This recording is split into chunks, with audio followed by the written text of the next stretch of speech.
iman kami Tuhan, bahwa Engkaulah satu-satunya kebenaran buat hidup kami Tuhan.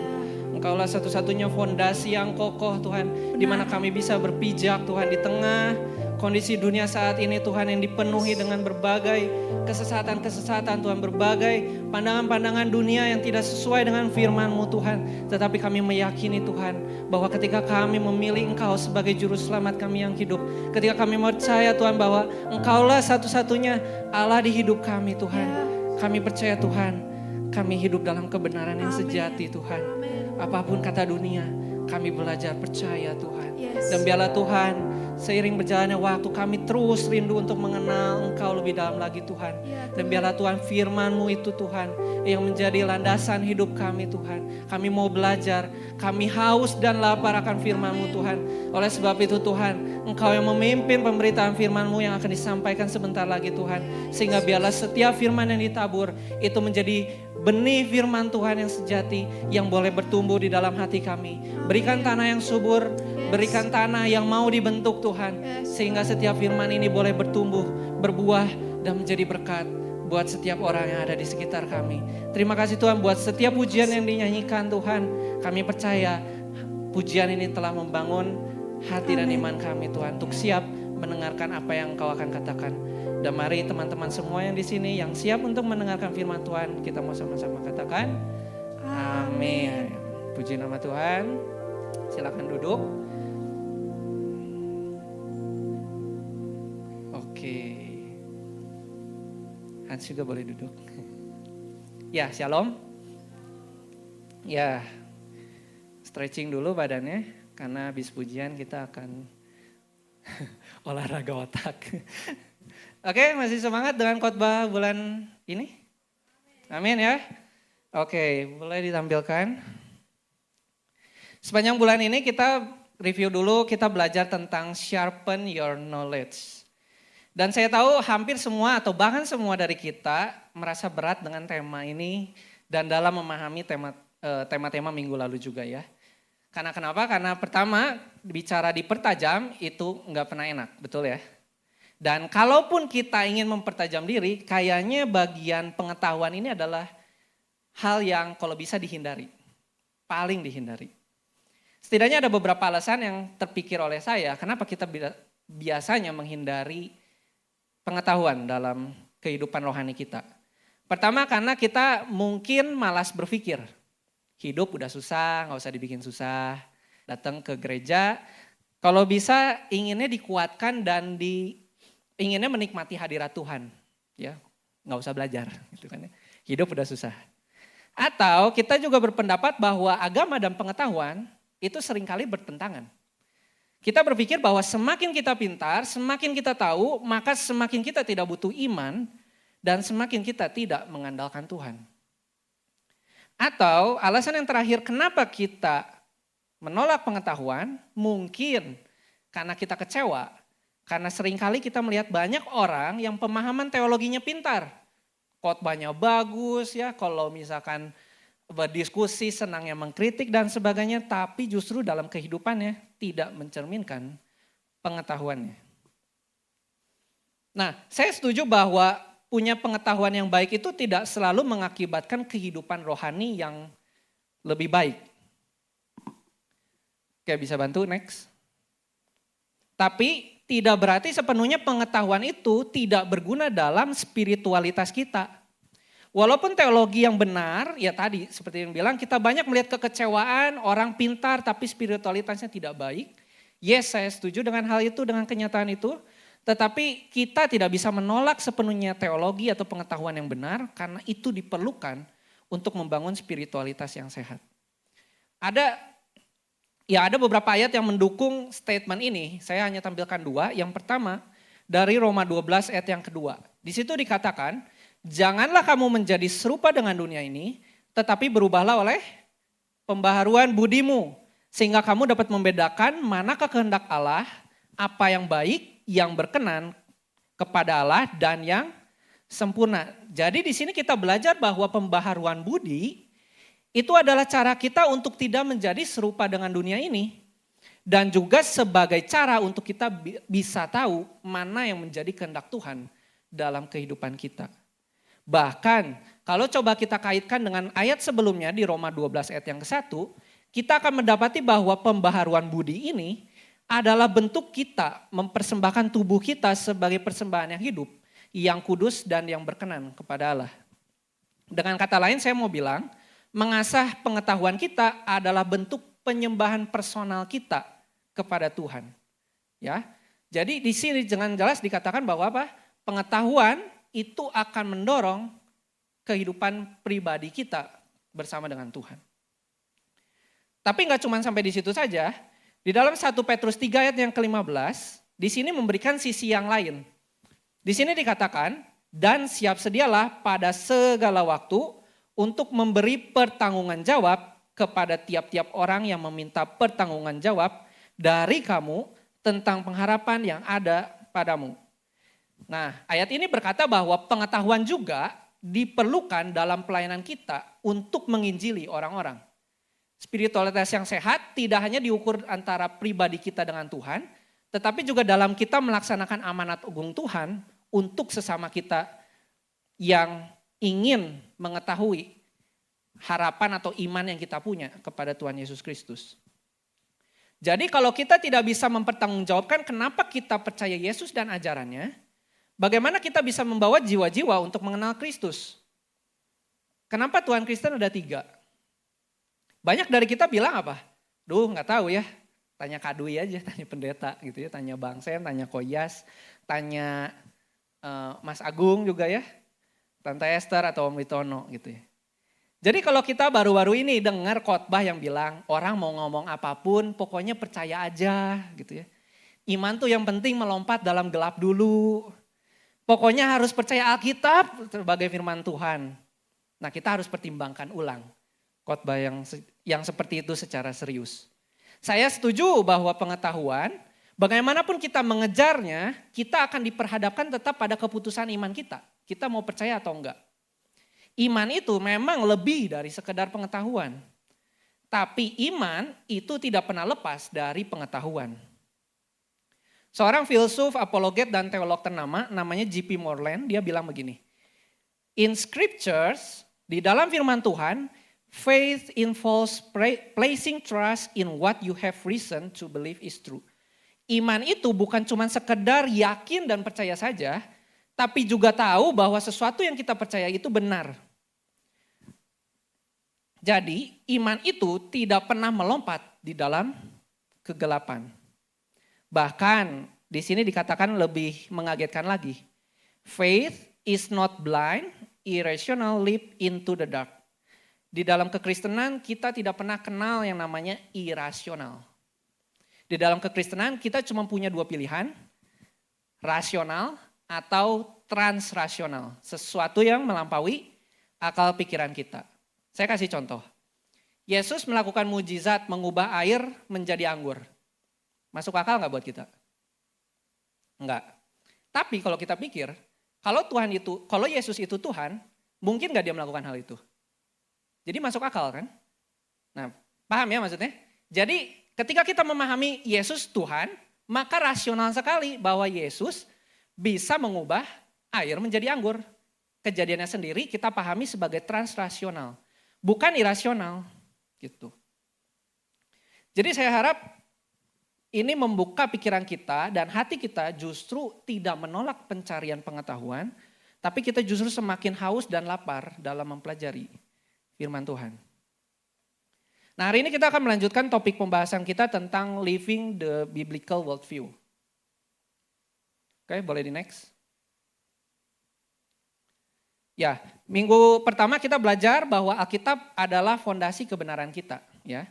Dan minggu lalu Bang Sam menyatakan bahwa Alkitab benar, tetapi ketika ditafsirkan secara salah, sama saja bohong.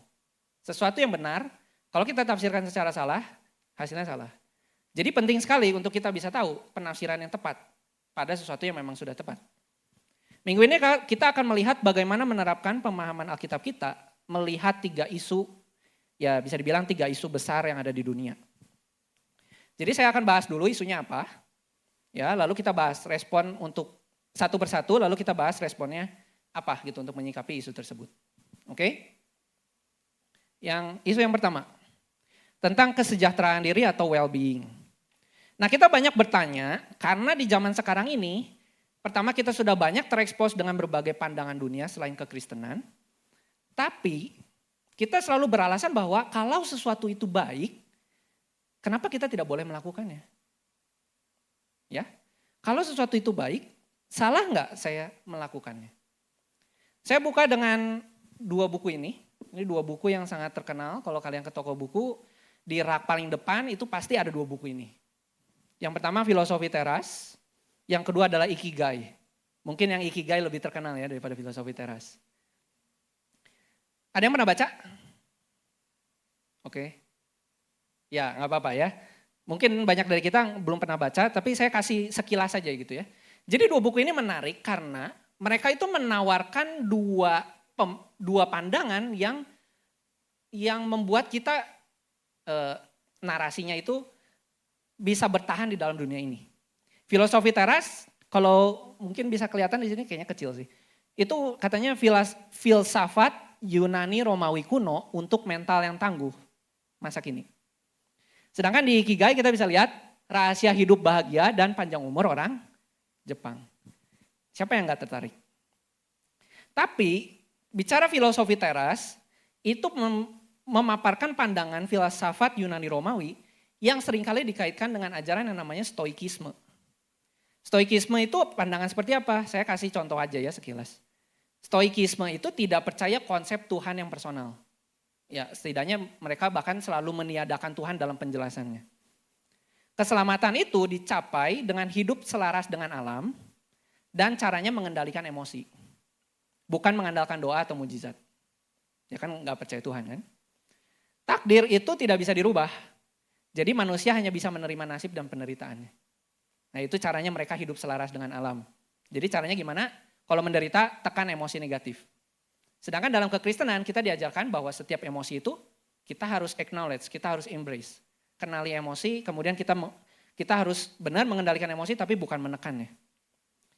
Dan Ikigai itu bicara tentang mencari tujuan hidup dari dalam diri. Biasanya kalau kita lihat Ikigai, yang tahu itu irisannya ada 4 ya. Yang pertama irisannya adalah passion kamu apa, skill kamu apa, kemudian pasarnya apa, menghasilkan uang atau enggak, kemudian peluangnya untuk kamu berinteraksi dengan orang, ada nggak kemungkinan hal itu? Nah kenapa ini bisa menjebak kita? Karena Ikigai itu mencari tujuan hidup dari dalam diri. Sedangkan kekristenan mengajarkan tujuan hidup kita ditemukan dari Tuhan yang menciptakan kita. Nah kemudian lanjut. Bicara yoga. Nah biasanya ini banyak digandrungi wanita-wanita. Yoga itu apakah cuma sekedar latihan fisik atau olahraga saja? Jawabannya enggak. Yoga itu seringkali dalam prakteknya itu melatih spiritual kita juga. Dan dalam latihan spiritualnya kita sering diajarkan apa? Meditasi untuk mengosongkan pikiran. Berusaha istilahnya mencapai kesadaran yang lebih tinggi. Atau mencapai pencerahan spiritual. Nah ini istilahnya agak asing ya buat kita. Karena memang yoga itu berasal dari India. Dan berakar dari agama Hindu dan Buddha. Nah buat mereka istilah seperti ini itu tidak asing. Nah kemudian kita diajarkan koneksi dengan alam, rasakan sekitarmu gitu ya. Dan kemudian diajarkan juga untuk mencapai yang namanya divine self. Keilahian diri. Ya, jadi untuk yoga ini sudah jelas gitu. Bahwa ini memang berbeda dari yang apa yang kita percaya. Nah kemudian bicara tentang uang. Apa yang menjadi tujuan kita bekerja? Kalau tujuan hidup kita bekerja adalah uang, kita harusnya nggak kaget kalau ada orang korupsi 200 triliun dalam 1 tahun. Karena kita membenarkan bahwa tujuan kita bekerja adalah uang. Tetapi kita perlu merefleksikan diri, apakah benar sepenuhnya tujuan kita bekerja itu hanya uang? Lalu kalau bicara seksualitas, ada banyak riset yang mengatakan masturbasi itu baik untuk kesehatan tubuh kita kalau dilakukan dalam taraf tertentu. Nah, tapi ketika kita mengaca pada pandangan kekristenan, pandangan Alkitab, apakah masturbasi itu sesuatu yang berdosa? Iya. Dan Paulus sudah memperingatkan ini di dalam jemaat Kolose di Kolose 2 yang ke-8. untuk tidak mengikuti filsafat atau pemikiran manusia yang tidak sesuai dengan ajaran Kristus. Kita nggak bisa mencampur adukan pemahaman kekristenan dengan pemahaman yang lain. Kita adalah orang-orang pilihan dan kita harus memisahkan diri dari pandangan-pandangan tersebut. Nah kalau gitu, bagaimana caranya kita menyikapi hal ini? Apakah saya tidak boleh baca buku yang selain kekristenan? Apakah saya tidak boleh melakukan yoga? Apakah saya tidak boleh bekerja mencari uang? Jadi saya mau katakan begini, apa yang baik harus dipahami dengan mempertimbangkan apa yang nyata dan yang benar. Seorang profesor di bidang teologi praktika namanya Steve Childers, dia memberikan ilustrasi yang sangat baik lewat diagram ini. Kita bisa melihat bahwa worldview itu adalah core, itu adalah intinya gitu. Menyatakan sesuatu itu real, nyata atau tidak. Maksudnya apa? Misalnya di dalam Hindu atau agama-agama timur, mereka tuh percaya bahwa penderitaan itu adalah ilusi. Sedangkan kita tahu dengan jelas bahwa ketika kita menderita, apakah itu sesuatu yang nyata atau sesuatu yang ilusi?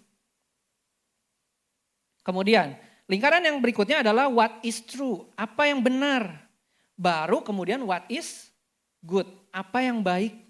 Jadi yang baik itu harus dipertimbangkan dengan melihat apa yang nyata dan apa yang benar. Jadi boleh-boleh aja kita baca buku non-Kristen, asalkan keperluannya apa? Untuk belajar. Asalkan apa? Untuk tidak menggeser nilai-nilai kekristenan kita dengan yang bertentangan. Boleh nggak bekerja cari uang? Boleh, tapi ketika uang menjadi tujuan yang utama, kita perlu mempertimbangkan ulang kehidupan rohani kita. Tetapi untuk sesuatu yang jelas berdosa, seperti misalnya masturbasi gitu kan, itu sudah jelas menyangkal lingkaran yang kedua, apa yang benar. Nah kita percaya bahwa Alkitab adalah kebenaran yang absolut buat hidup kita. Nah mungkin kita perlu mengadakan pembahasan khusus untuk menjelaskan kenapa agama kekristenan itu sebenarnya agama yang paling koheren dengan realita dan konsisten dengan logika. Tapi ya itu nanti aja ya. Jadi penderitaan sehari untuk cukup sehari saja. Jadi itu untuk isu yang pertama. Jadi boleh melakukan sesuatu yang baik? Boleh, asal itu tidak menyangkali atau menolak menyangkali yang buat kita nyata dan yang benar menurut kita, menurut Alkitab. Nah kita masuk ke isu kita yang kedua. Nah ini isu yang besar juga, pluralisme agama. Nah bagaimana kita harus menyikapi keberagaman agama di dunia? Karena hampir setiap saat kita dituntut untuk menerima pluralisme, menuntut agama di dunia, karena itu bentuk toleransi kita kepada orang-orang. Tapi kita perlu memikirkan ulang, toleransi yang dimaksud di sini itu toleransi apa? Karena toleransi itu ada dua. Pertama toleransi sosial dan toleransi intelektual. Toleransi sosial itu begini, kamu punya nggak teman yang beda agama? Punya, itu toleransi sosial. Tapi apakah ketika kamu berteman dengan orang yang beda agama, kamu menyetujui pemahamannya dia?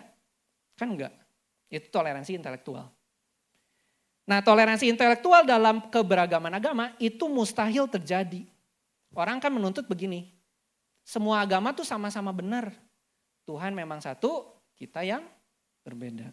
Ya, jargon yang banyak sekali, udah banyak banget orang-orang yang menggaungkan itu gitu ya. Ini bukan hal yang asing. Nah padahal kalau kita pikirkan secara seksama, mungkin gak semua agama itu sama-sama benar. Secara etika, mungkin kita melihat banyak kesamaan. Jangan membunuh, setuju, jangan harus berbuat baik, kasih dan sebagainya ya.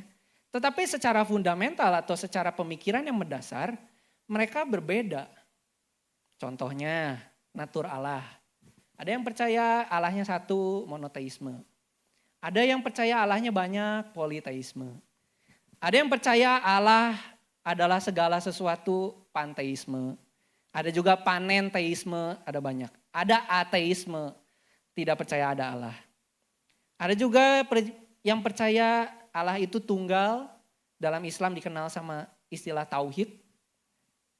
Kita percaya tritunggal, orang-orang timur percayanya menyebar, kaitannya sama panteisme. Kemudian bicara keadaan manusia, Kita percaya bahwa masalah utama manusia adalah dosa. Tetapi orang-orang agama timur mereka percaya bahwa masalah utama manusia adalah ketidaktahuan dan kurangnya pencerahan. Pendamaian, pengampunan. Kita percaya keselamatan hanya dalam Yesus Kristus saja. Tetapi dalam Hindu mereka percaya akan reinkarnasi. Samsara itu istilahnya lahir kembali. Karma menentukan apakah dia lahir menjadi lebih baik atau lebih buruk di dalam kehidupan yang berikutnya. Kemudian kalau dia hidupnya baik, dia akan lenyap bersatu sama Brahmana yang istilahnya namanya moksa. Jadi beda banget. Dan dengan menyadari hal ini, kita bisa menyimpulkan bahwa menerima pluralisme secara intelektual itu berarti harus membuang prinsip logika. Misalnya, kita orang Kristen percaya Yesus Tuhan, orang Islam dan orang Yahudi tidak percaya Yesus Tuhan. Kalau dua-duanya benar, mungkin nggak? Mempercayai Yesus Tuhan dan sekaligus Yesus bukan Tuhan. Nggak bisa. Nah tapi sebagian orang mungkin bilang gini, logika mah nggak ada hubungannya sama agama. Nah tapi statement ini tuh mengkontradiksi dirinya sendiri. Karena dia bilang gini, logika tidak diperlukan atau tidak ada hubungan dengan agama. Tapi statement itu bisa dibuat karena kita pakai logika di dalamnya. Intinya gini, dia mendebat logika, dia menolak logika tapi pakai logika. Nah itu self-contradicts namanya ya dalam apologetika, itu dia kalimat yang mengalahkan dirinya sendiri. Nah kalau gitu, apa yang kita harus kemudian sikapi lagi? Ada lagi yang bilang gini, semua agama ya at least mungkin gak benar semua. Tapi sama-sama menuju Tuhan yang sama. Ada jalan banyak menuju Roma. Tapi kalau kita pikirkan benar gak ini? Nah seorang yang percaya pluralis namanya John Hick, dia bilang gini. Allah atau dia sebutnya realitas tertinggi karena gak semua percaya ada Allah. Realitas tertinggi itu sepenuhnya misterius, artinya tidak dapat diketahui sama sekali, dan melampaui keterbatasan manusia. Jadi it's okay, jadi wajar manusia atau agama gak bisa memahami realitas tersebut. Dia kasih ilustrasi yang terkenal, pakai ilustrasi dari timur. Namanya analogi gajah. Ya, terima kasih buat Apologetika Indonesia dan film yang melibatkan Gojo di dalamnya. Oke, analogi gajah tuh gini. Ada 6 orang buta. Kalau teman-teman pasti mungkin familiar dengan analogi gajah ini. Ada 6 orang buta. 6 orang buta ini melambangkan siapa? Manusia atau agama. Nah mereka diminta untuk menyentuh sebuah objek yang sama. Yang disebut gajah. Gajah ini melambangkan apa? Tuhan atau realitas tertinggi itu. Nah mereka disuruh memegang bagian-bagian dari gajah ini. Kemudian mereka diminta untuk menginterpretasikan apa yang mereka pegang. Yang pegang kuping, bilang itu kipas. Yang pegang gading, bilang itu tombak. Yang pegang ekor, mikir itu tali. Yang pegang kaki, mikirnya itu pohon. Dan sebagainya. Nah ini menandakan, kata John Hick, semua agama itu valid. Karena setiap iman itu yang penting menyajikan perjumpaan sejati dengan Allah, walaupun secara terbatas. Tapi usaha John Hick ini tetap ada kelemahannya. Kalau Tuhan itu sepenuhnya tidak diketahui, if God cannot be known, how do we know God cannot be known? Kalau Tuhan itu sepenuhnya gak bisa diketahui, gimana kita bisa yakin tentang karakternya Tuhan yang tidak dapat diketahui itu? Harusnya kita gak bisa tahu. Ya kita gak tahu aja mereka-reka sendiri. Mungkin aja ada agama yang benar menginterpretasikannya. Nah John Hick ini licik. Karena dia tuh memposisikan diri seolah-olah dia bukan orang buta. Dia bilang gini, mereka tuh sebenarnya menyentuh gajah yang sama. Padahal John Hick juga manusia yang buta. Dia gak tahu yang dipegang sebenarnya gajah yang sama atau enggak. Jadi statement John Hick ini lemah gitu. John Hick memposisikan diri seolah-olah dia bukan orang buta yang melihat. Bukan orang buta yang bisa melihat si gajah tersebut. Jadi analogi gajah ini tidak bisa untuk mendukung pluralisme agama. Nah, menariknya, kalaupun analogi gajah ini dipaksakan ke Kristenan itu unik. Sang gajah di dalam kekristenan tidak akan membiarkan keenam orang buta itu mereka-reka sendiri apa yang mereka pegang. Tapi justru sang gajah itu akan memulihkan kebutaan manusia agar mereka bisa melihat sang gajah. Dan sang gajah akan memperkenalkan dirinya. Yohanes 1 ayat ke-14, firman itu, realitas tertinggi itu, gajah itu telah menjadi manusia dan diam di antara kita. Ini keunikan kekristenan. Hanya kekristenan yang percaya bahwa Allah itu realitas tertinggi yang misterius itu turun ke dunia untuk menyatakan dirinya kepada kita. Menarik ya? Jadi kita sebagai orang Kristen, ketika kita diperhadapkan dengan isu pluralisme agama ini, harapannya kita bisa berargumen dan mempertanggungjawabkan apa yang kita percaya. Tentunya dengan hormat dan penuh kasih. Menerima pluralisme, saya bisa katakan kesimpulannya, berarti kita tidak sepenuhnya percaya dan menerima Yesus sebagai satu-satunya jalan keselamatan bagi hidup kita. Itu isu yang ketiga, isu yang kedua. Nah, ini isu yang terakhir, isu ketiga.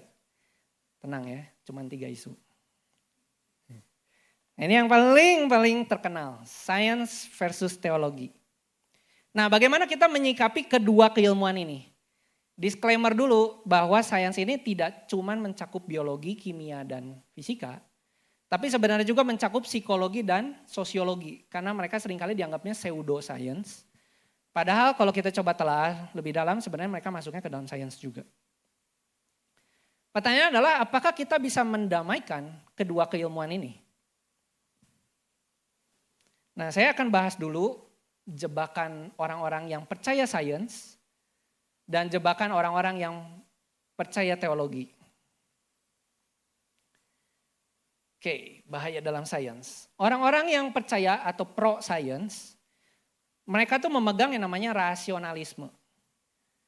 Akal budi, rasio itu adalah standar kebenaran tertinggi buat mereka.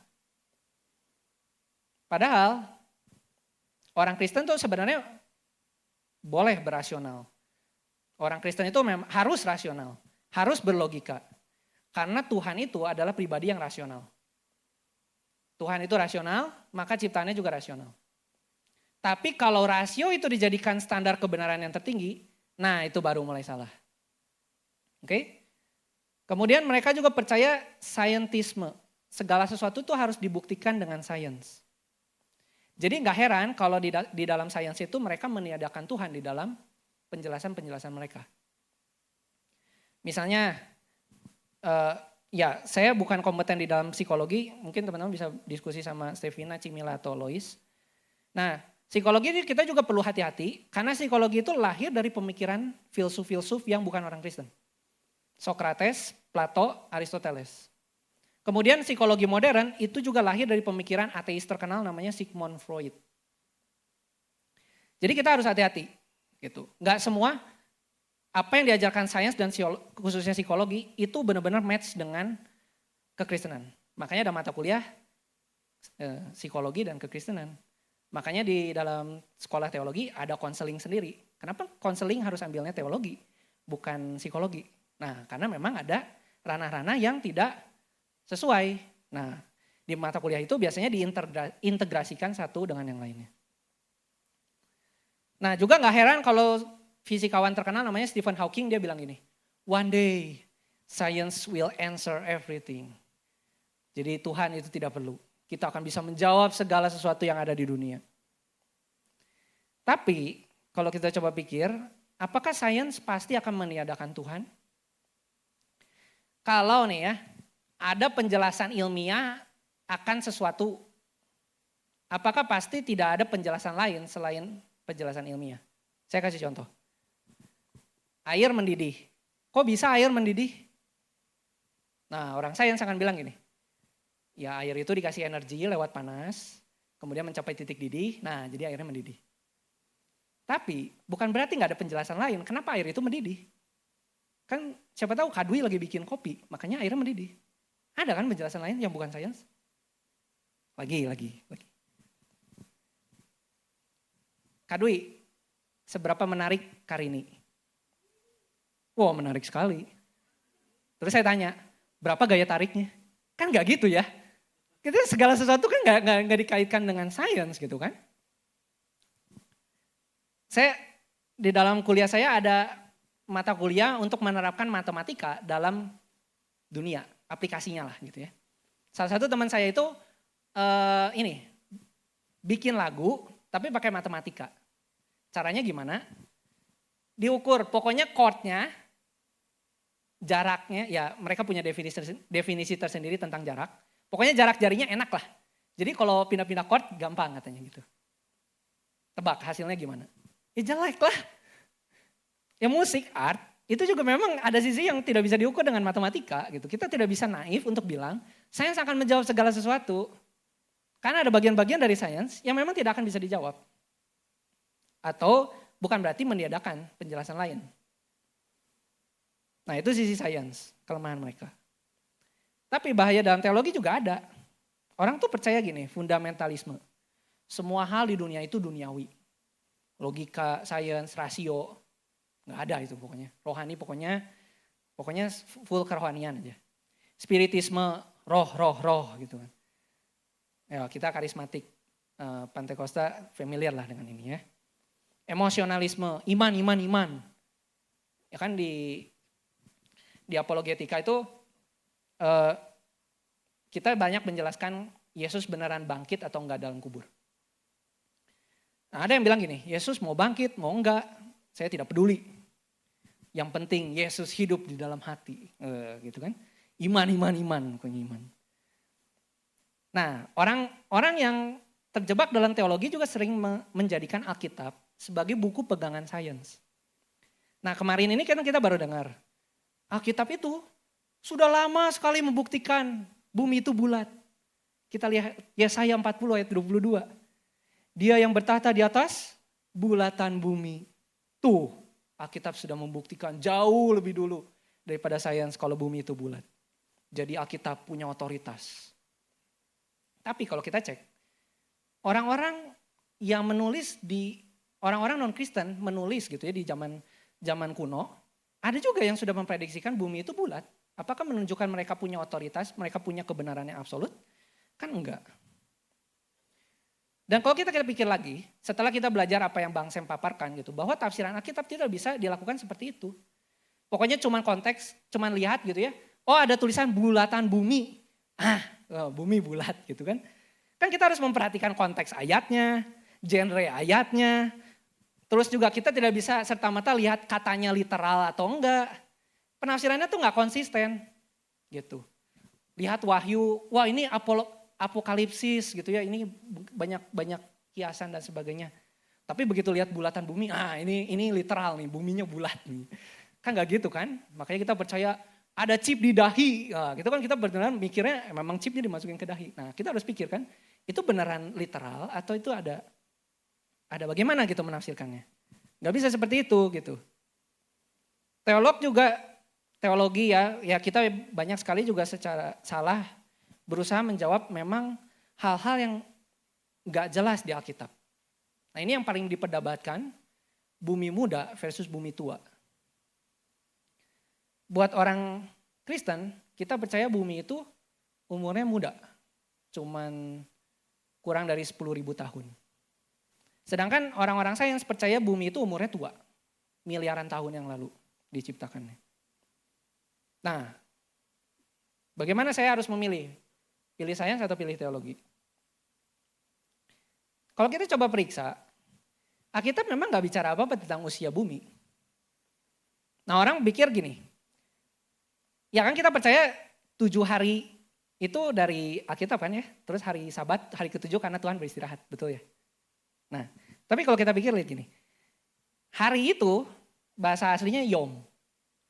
Kejadian 1 ayat 5 bilang gini, Allah menamai terang itu siang, gelap itu malam, jadilah petang, jadilah pagi, itulah hari, itu Yom. Hari, 1 hari. Kejadian 2 ayat 4 dirangkum semua. Demikianlah riwayat langit dan bumi pada waktu Yom juga. Jadi gini, hari pertama Yom, hari kedua Yom, hari ketiga Yom, hari keempat Yom, hari ketujuh Yom. Semuanya Yom. Ya. Tapi setelah dirangkum, itu juga Yom. Nah jadi Yom ini gak jelas gitu kan. Dia tuh menunjukkan periode yang mana. Satu hari kah atau secara keseluruhan kan gak jelas. Jadi kita perlu rendah hati untuk bilang, Alkitab memang gak bicara apa-apa tentang usia bumi. Yang berhak bicara usia bumi itu ilmuwan sih. Alkitab tuh bersifat cukup tapi tidak lengkap dalam arti Alkitab tuh tidak bisa memberikan jawaban terhadap semua persoalan ilmiah. Jadi apa yang kita harus lakukan menyikapi sains dan teologi ini? Pertama menyadari keterbatasan masing-masing dalam menyediakan kebenaran. Jadi kita sebagai teolog, kita sebagai orang-orang yang bukan orang sains, kita harus buka kuping untuk mendengar apa yang ilmuwan katakan. Ilmuwan juga harus rendah hati untuk dengar teolog-teolog. Untuk mendengar apa yang mereka katakan tentang Tuhan. Jadi ada studi interdisipliner istilahnya ya. Jadi yang satu belajar dengan yang lain, satu belajar dengan yang lain. Nah kemudian menerapkan standar kebenaran sesuai domain masing-masing. Tadi seperti yang saya bilang, kita gak bisa ngukur rasa sayang pakai matematika gitu. Gak bisa juga buat lagu pakai matematika gitu, malah jadi jelek gitu. Kita harus menyadari domain masing-masing. Nah John Paul Kinghorn dia bilang gini, sains dan teologi itu seharusnya bukan rival di dalam daerah teritori yang terbatas dari pengetahuan manusia. Tapi harusnya mereka saling mendukung satu dengan yang lain untuk menjelaskan realita tempat kita tinggal. Jadi intinya gini, kalau sains ditafsirkan dengan baik dan kalau teologi memang dilakukan dengan baik, mereka tuh harusnya dua-duanya saling integrasi satu dengan yang lain, saling nyambung semuanya. Kenapa? Karena teologi kita mempelajari Tuhan dan sains mempelajari ciptaannya Tuhan, harusnya dua-duanya. Kalau dilakukan dengan baik, dua-duanya akan saling berkaitan dan saling melengkapi satu dengan yang lain. Jadi itu untuk pembahasan kita pada isu sains dan teologi. Nah saya berharap 3 isu ini juga membuka pikiran kita untuk lebih haus dan lapar akan pengenalan akan Tuhan ya. Saya tutup dengan Matius 5 ayat 6. Berbahagialah orang yang lapar dan haus akan kebenaran karena mereka akan dipuaskan. Saya tahu masih ada banyak sekali aspek yang harus dibahas. Kalau kemarin-kemarin katanya ini kuliah 1 semester, 2 semester. Kalau yang ini mungkin lebih tepatnya kompilasi seminar-seminar 4 jam biasanya ya. Nah saya tahu masih banyak juga isu yang harus dipikirkan. Apakah argumen saya itu sudah lengkap atau belum? Pasti belum. Mungkin teman-teman juga punya pertanyaan, kalau begini gimana, kalau begitu gimana gitu kan. Nah tapi saya berharap bahwa ini tidak membuat kita jadi frustasi dan malah memilih untuk tidak belajar. Udahlah terlalu banyak yang harus dipelajarin, pusing. Tapi percaya ketika kita haus dan lapar, ketika kita terus sungguh-sungguh mencari dan mengenal Yesus dan pengajarannya, ini janji Tuhan. Tuhan pasti akan menyatakan diri dan mengenyahkan kita. Amin. Amin.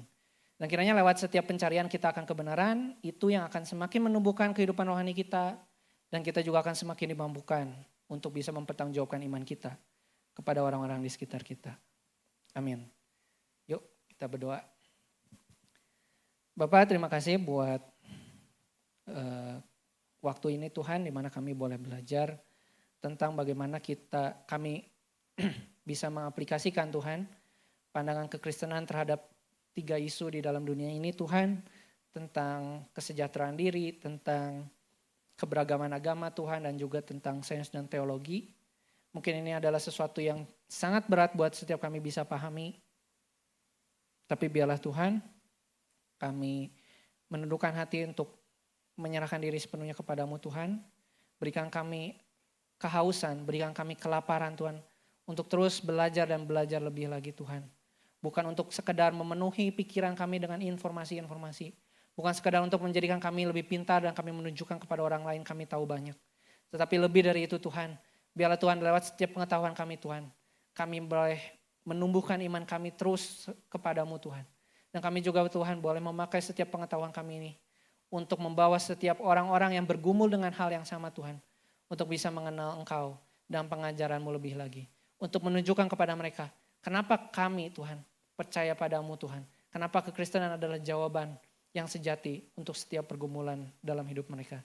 Terima kasih Tuhan, Engkau yang berkati setiap kami. Sepulangnya kami dari sini kiranya Tuhan, Engkau yang terus kobarkan hati itu Tuhan.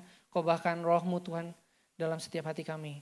Sehingga kami terus mencari pengenalan yang baik akan Engkau Tuhan. Terima kasih Tuhan, terima kasih Yesus buat kesempatan hari ini. Dan hanya di dalam nama-Mu kami berdoa ucap syukur. Mari semua yang percaya kita sama-sama katakan. Amin. Tuhan Yesus memberkati.